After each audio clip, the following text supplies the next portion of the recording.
Before we start, real quick, imagine attending a soldier's funeral and his dog suddenly jumps into the coffin and refuses to let anyone come close. Not whining. Not confused. Guarding. What that dog was protecting would expose a killer inside the military itself, and the man responsible was standing in the same room. If you like emotional mystery stories with twists you don't see coming, subscribe and stay till the end, because this one changes everything. The funeral was supposed to be routine. Honor guards stood perfectly still under the gray sky. The flag rested across the coffin. Officers kept their eyes forward. Nobody spoke above a whisper. Commander Ryan Hale had died during a training accident. That was the official explanation. Everyone accepted it. Everyone except the dog. The moment the coffin was opened for final viewing, the German Shepherd moved. Rex, 75 pounds of disciplined military K9, launched forward, landed inside the coffin, and lay across Ryan's chest. Then he growled. It wasn't a sad sound. It wasn't confusion. It was a warning. Every person who tried to step closer stopped immediately. Even hardened soldiers instinctively backed away. Pull him out, one officer ordered nervously. The base veterinarian tried first. She knelt gently beside the coffin. Easy, boy. Come on, Rex. Rex didn't move. The growl deepened. Not aggressive, protective, like someone was in danger. Chief Morales pushed forward through the crowd. He had trained Ryan years earlier and had worked beside Rex on deployments. He crouched near the coffin. Rex, it's me. For a moment, the dog recognized him. The growl softened, but Rex still didn't leave. Morales frowned. This isn't grief, he said quietly. He's guarding something. That was when a woman stepped forward from the back of the chapel. Lena Park hadn't planned to come. She had spent 2 years trying to forget Ryan.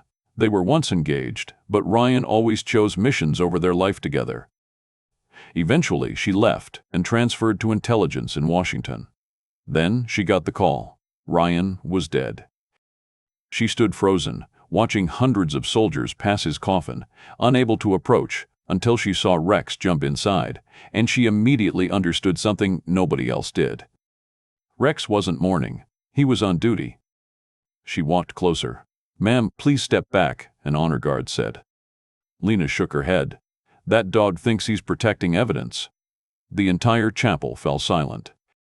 Chief Morales studied her face. You trained with Ryan?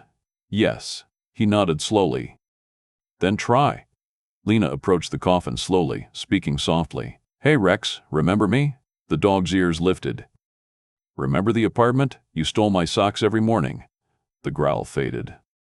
Lena moved one step closer, then another, until she stood beside Ryan's body for the first time in 2 years. Her chest tightened, but she forced herself to focus.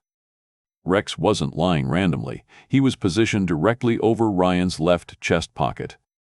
And his paw was hooked into the fabric, blocking it. Her pulse quickened. Easy, boy, she whispered, reaching toward the pocket. Rex watched carefully, but didn't stop her. Her fingers slipped inside. She felt something small and hard. She pulled it out, a waterproof micro-memory card. The room erupted into whispers. Chief Morales went pale. Ryan had hidden this on purpose. A soldier wouldn't hide data inside a dress uniform before a funeral, unless he expected to die. Before Lena could speak, another man pushed forward. Commander Victor Kane, Ryan's team commander. Hand that to me immediately, Kane said sharply. Lena looked at him. Something in her instincts flared. Why? It's classified material. Then intelligence will review it, she replied calmly. His jaw tightened. That's an order. Before anyone reacted, Rex exploded into barking. Not at Lena, at Kane.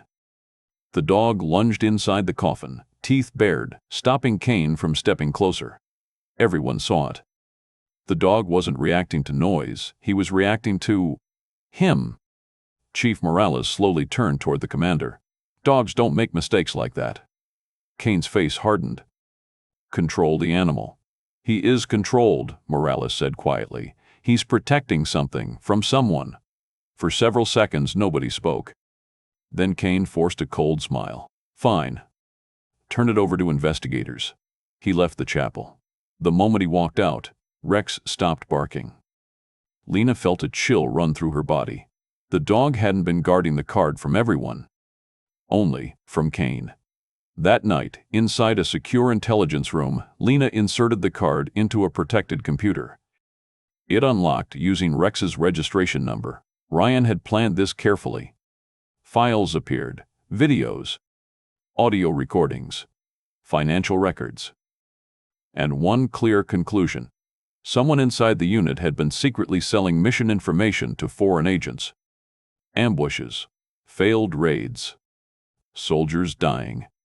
Every leak traced back to one name.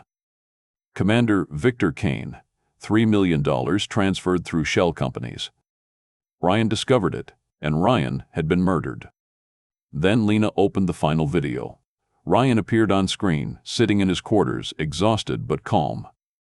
"If you're watching this, I didn't die in an accident. Kane knows I found out. I hid the evidence where he could never destroy it. Rex knows what to do. He'll make sure you find it. I couldn't stop him while alive, so I made sure I could after I was gone." Lena covered her mouth as tears fell.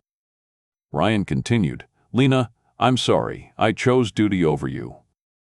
I thought I had time to fix that. I was wrong. Take care of Rex and finish this." The video ended. Silence filled the room. Chief Morales whispered, "We take this to federal investigators now." Lena nodded, then her phone vibrated. Unknown number. "Return the evidence, or join him."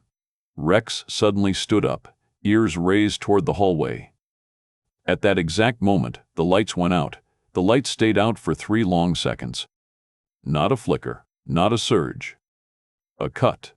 Emergency red lights finally hummed to life, staining the secure room in a dim crimson glow. Rex was already on his feet, not barking. Listening. Chief Morales moved toward the door, sidearm drawn. Lena's pulse hammered in her ears, but her voice stayed steady. "Power failure in a secure facility isn't random," she whispered. Morales nodded grimly. "It's controlled." Her phone had no signal. No network, no backup. The message had been real. Someone knew they had the evidence. And someone wanted it back. Footsteps echoed outside the door. Not rushing, confident. Rex's growl started low in his chest. The handle turned.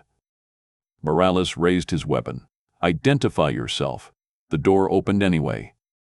2 men in base security uniforms stepped inside, weapons drawn. Lena didn't recognize either of them. That was her first red flag.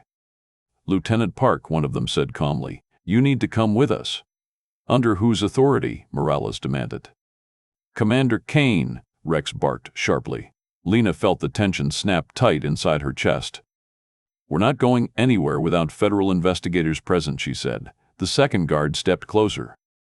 "There's been a security breach. You're being detained for questioning." "Detained?" Morales repeated.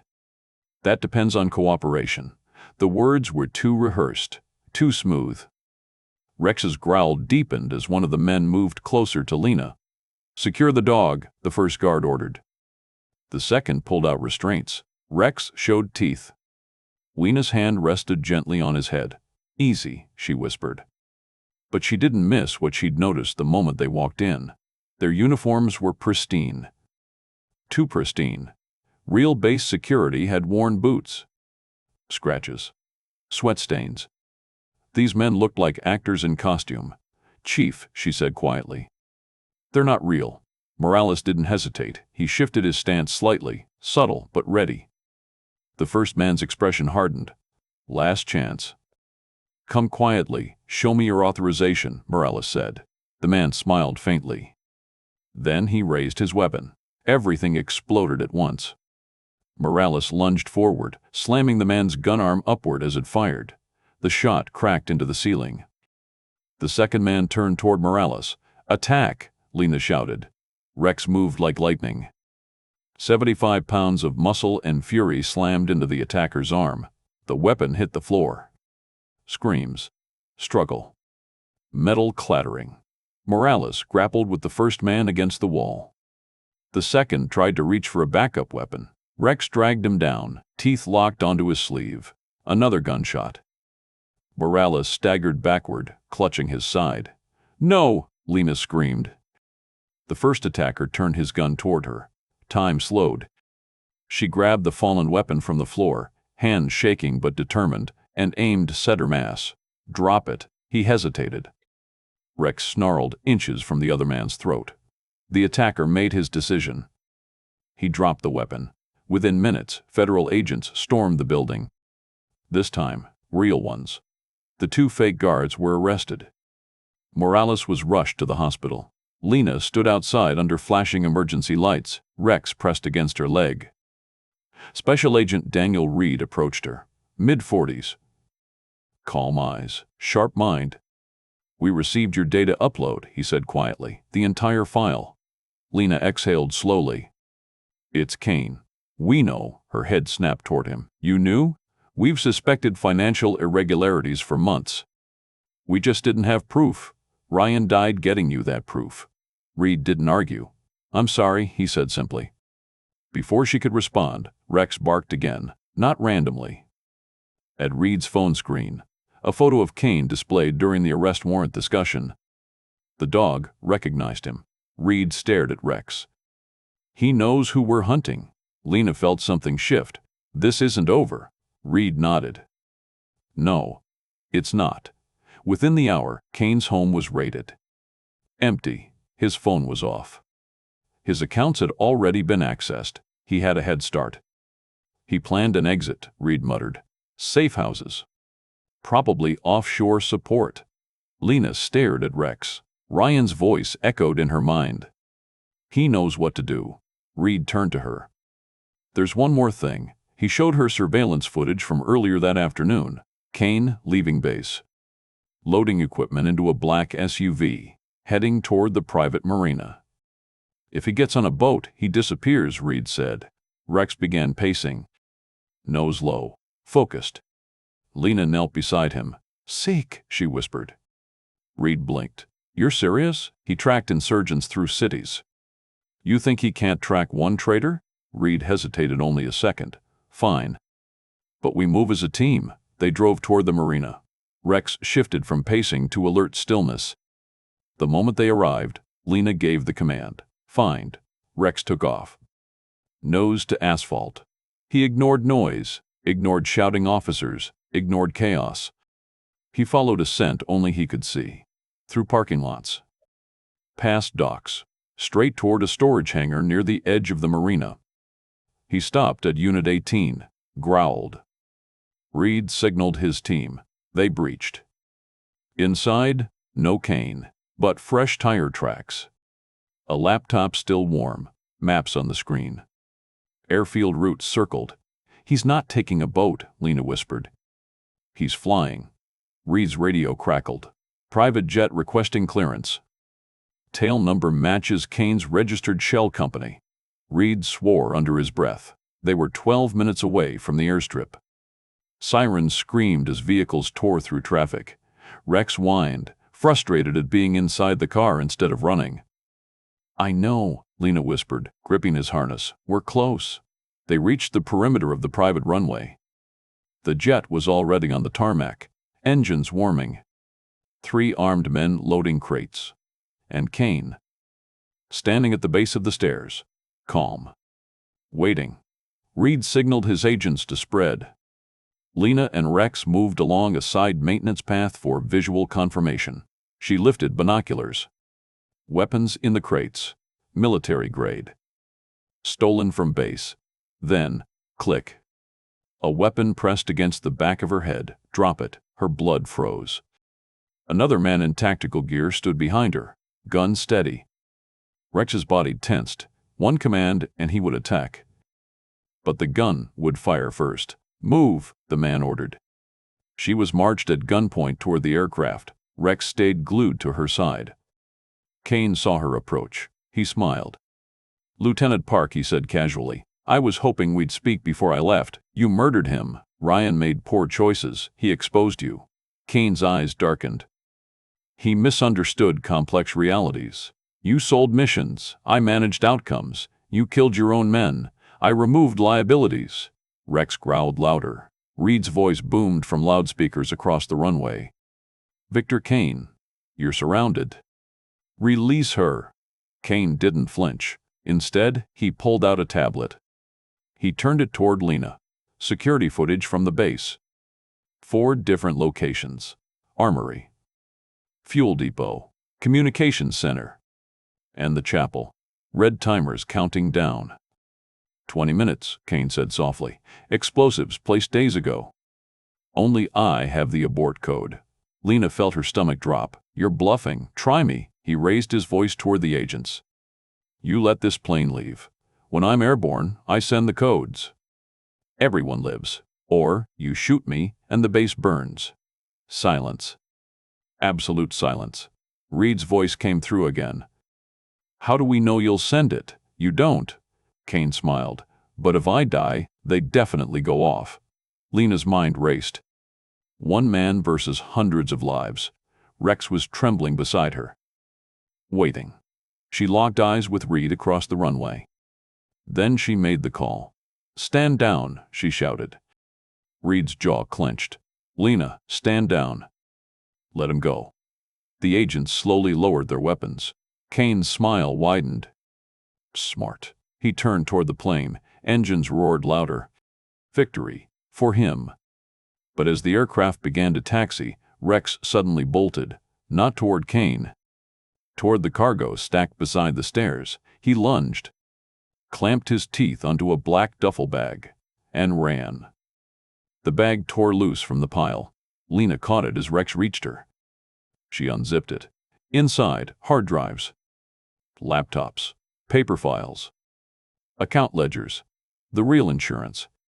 Kane saw it. The plane screeched to a halt. He appeared in the doorway. Give that back, he roared. Lena held it up.